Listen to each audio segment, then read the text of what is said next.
O Senhor esteja convosco. Ele está no meio de nós. Proclamação do Evangelho de Jesus Cristo segundo Mateus. Glória a vós, Senhor. Naquele tempo, disse Jesus a seus discípulos: nem todo aquele que me diz, Senhor, Senhor, entrará no reino dos céus, mas o que põe em prática a vontade de meu Pai que está nos céus. Portanto, quem ouve estas minhas palavras e as põe em prática é como um homem prudente que construiu sua casa sobre a rocha. Caiu a chuva, vieram as enchentes, os ventos deram contra a casa, mas a casa não caiu, porque estava construída sobre a rocha.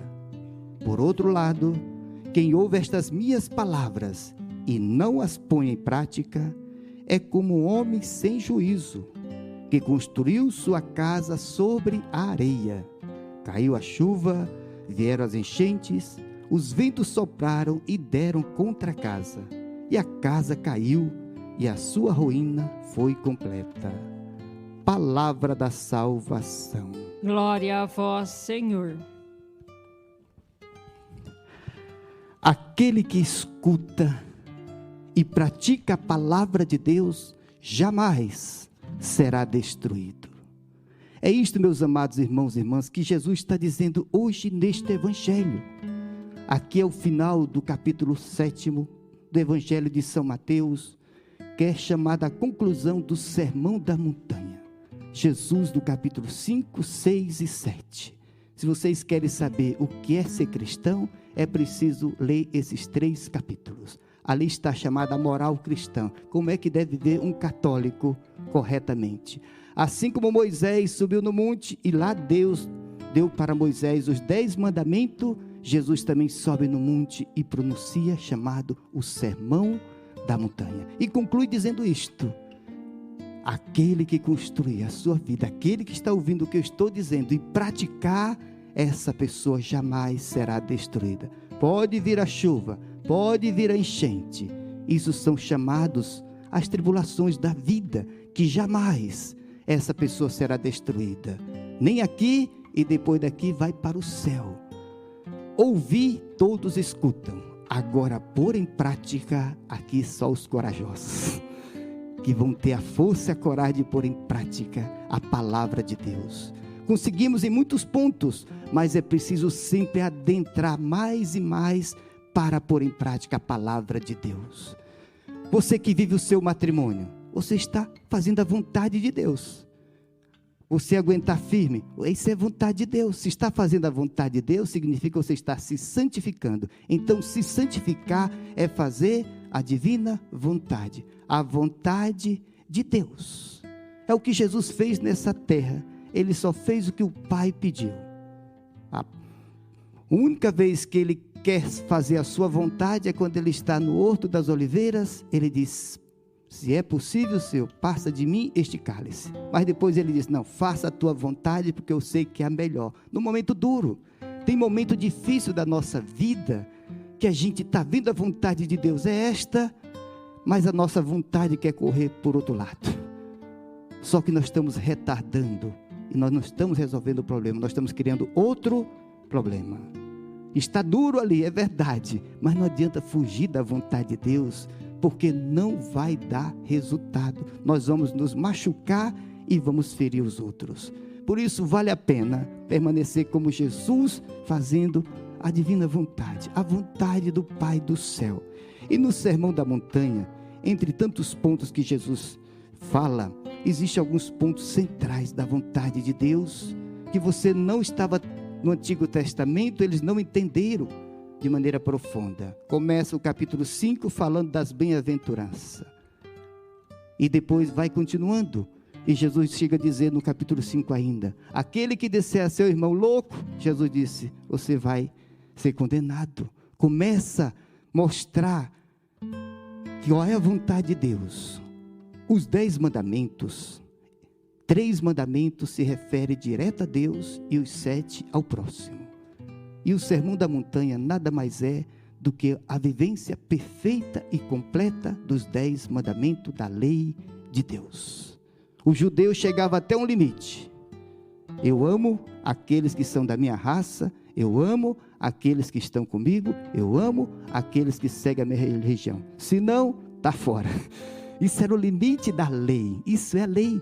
Só que com Jesus Cristo ele deu um passo a mais.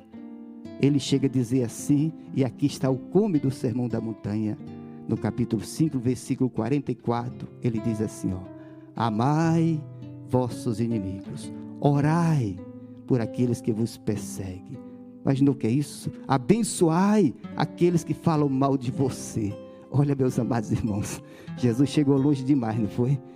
Mas Ele quer nos levar justamente a isto. Ele quer levar a gente a uma glória maior. Ele quer levar a gente a uma dignidade maior, a um poder maior.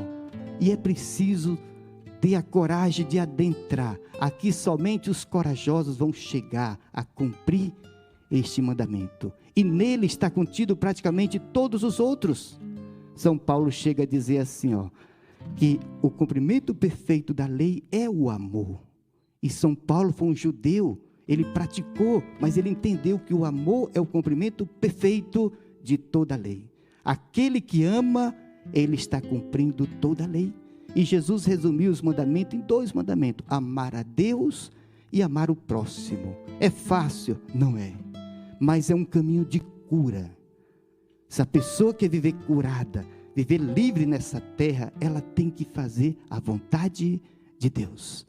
Sair da vontade de Deus, nós vamos ter problema, como eu disse, e vamos gerar problema também à nossa volta. Mas na vontade de Deus, nós seremos realmente fortalecidos. E eu queria ficar nesse mandamento do amor, porque é o que a gente vive o dia a dia. Nós vivemos em relacionamentos, e relacionamento não é fácil. Tem hora que a gente quer todo jeito, e cada um de nós já teve a experiência de tentar fazer fora da vontade de Deus, e não funciona. Eu mesmo, quantas vezes tentei fazer fora da vontade de Deus, lá na frente, bati a cara. Não resolve, não vai dar, e não tem como sair. Eu vou contar para vocês de maneira muito breve um testemunho. Quando eu morava com minhas irmãs, 3 irmãs, a pessoa sem Deus, depois ela não aguenta nem a ela, é um tormento para os outros. Depois de um mês eu não suportava mais. E eu teve uma irmã que eu comecei a ter problema, e fui me ferindo, fui deixando me ferir, fui me fechando, e já estava em Deus, já conhecia Deus, mas a fraqueza humana é grande, e aquilo vai aumentando. Eu estou certo, e ela está errada, eu fui criando, está entendendo como é que é a luta? A palavra de Deus manda, perdoa, ama, e eu estava lutando. Chegou um momento que você não quer mais ouvir a voz da pessoa, você não quer mais nem olhar para a pessoa, você vai criando, e aquilo vai causando um dano dentro de você. Chegou um momento que me começou a faltar ar. Toda pessoa que guarda mágoa, ressentimento, que não der o passo para perdoar, é inevitável. Essa pessoa sofrerá problemas, ou emocionais, ou físicos, nos relacionamentos, enfim. É uma trave, é a maior trave, porque Deus é amor, e Deus não pode atuar fora do amor. É por isso que muitas orações não têm poder e eficácia diante de Deus, por causa disso. As pessoas não estão perdoando, não estão amando.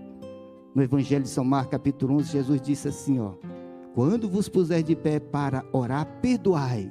Se tiver algum ressentimento contra alguém, ele poderia ter pedido tantas coisas. Prepara aí teu lugarzinho, limpa aqui. Não, ele só pediu uma coisa: perdoa. Porque Deus sabe que se houver no nosso coração essa resistência, a oração não terá poder. A gente não entra em comunhão profunda com Deus. Por isso que muita gente não tem uma intimidade maior com Deus. Tem uma vida maravilhosa de oração, mas se for olhar lá dentro, é preciso cumprir esse mandamento de Deus: amar até os inimigos. E aí, criei esse problema com minha irmã. E eu queria no meu orgulho me manter, eu queria no meu orgulho que ela viesse perder, porque ela tinha errado, e eu no meu orgulho fui me fechando, chegou uma hora, cada um tem uma reação. Meus amados irmãos e irmãs, começou a faltar ar. Eu dentro de um quarto, na hora do almoço, ela já almoçando, chega um ponto que nem queria estar lá junto, começou a faltar ar, e eu digo, agora não tem jeito, ou eu perdoo ou eu morro. Eu não sei se eu fiz por amor ou por salvar minha vida, mas eu tive que fazer aquilo, cumprir a palavra de Deus. Eu tinha ouvido aquela palavra, mas faltava cumprir a palavra do amor, está entendendo? Eu sabia porque eu já estava na igreja, mas eu não estava cumprindo esse mandamento, e aquilo começou a faltar. Eu digo, meu Senhor, estou novo ainda, não sei se com essa idade eu consigo chegar para o céu, eu vou perdoá-la. E fui, perdoei no quarto, depois abri a porta, dei um abraço nela, nós choramos. Que coisa libertadora, meus amados irmãos, que coisa poderosa é praticar a palavra de Deus. Enquanto eu não pratiquei, eu estava morrendo ali. A prática da palavra de Deus nos liberta, é extraordinário. Depois ela também ficou livre, a casa virou uma bênção, está entendendo? Por que muita gente diz que é difícil as famílias? Não é que é difícil a família é dom de Deus. O difícil é praticar a palavra de Deus dentro da família. Aí é diferente. E é preciso a gente entender isso. E eu termino agora para a gente tornar mais fácil para viver a palavra de Deus. Quem pede para fazer isso não são os homens. É nosso Senhor Jesus Cristo. Quando eu entendi isso, fica mais fácil. Quando a pessoa me machuca, eu sei que ela jamais vai me pedir perdão. O nosso inimigo não vai pedir perdão a nós. Quem está pedindo é nosso Senhor Jesus Cristo. Está entendendo? Aí eu entendi que minha luta não é com as pessoas. A minha luta é com Deus mesmo. É Ele que está dizendo, perdoa. É nosso Senhor e Salvador. E se Ele está dizendo, é como médico. Quando a gente vai no médico, o médico diz, olha, toma esse remédio aqui. Ele é médico. Ele sabe qual é o melhor para a nossa saúde. Jesus é o médico dos médicos. O que Ele pede na sua palavra não é para impor sobre nós um sacrifício, um peso, não. É para dar nós vida, e vida plena. Dá para nós saúde, e saúde plena. Mas para isso é preciso praticar a palavra de Deus. Não só ouvir. É fácil? Não é. Mas é preciso fazer isto, porque vai valer a pena. Porque é como Ele disse, pode vir o que vier, você não será destruído. Coragem, meus amados irmãos e irmãs. Não estamos só. O Senhor dá o seu Espírito Santo a nós para que a gente possa pôr em prática tudo isso. Não tenhamos medo de dizer, não, vou fazer porque nosso Senhor está pedindo. Obediência. Fé é obedecer. Eu não entendo, Senhor, eu não queria, Senhor, mas se o Senhor queres, aqui estou. Vamos fazer isto, porque eu sei que é o melhor para mim e será o melhor para a minha família, para as pessoas. Que Nossa Senhora nos ajude, porque ela disse sim a Deus e permaneceu fiel até no pé da cruz do seu filho lá, dizendo, Senhor, seja feita a tua vontade. Não estou entendendo nada, mas assim o Senhor queres. Amém. Assim deve terminar a nossa vida. Um padre que eu morei com ele, eu aprendi muito dele. Cheio de vida. Tudo que acontecia, ruim ou mal, contrariedade, ele dizia sempre, amém, Senhor. Amém. Assim ele concluía a vida, porque o amém é a conclusão de dizer, eu aceito, Senhor, plenamente a tua vontade sobre mim. Não estou entendendo nada, meu Senhor. Não queria passar por isso, mas amém. Então, se a gente não tem o que dizer, diante de situações difíceis, vai responder como esse padre. Amém, Senhor. Seja feita a tua vontade. Louvado seja nosso Senhor Jesus Cristo. Para sempre seja louvado.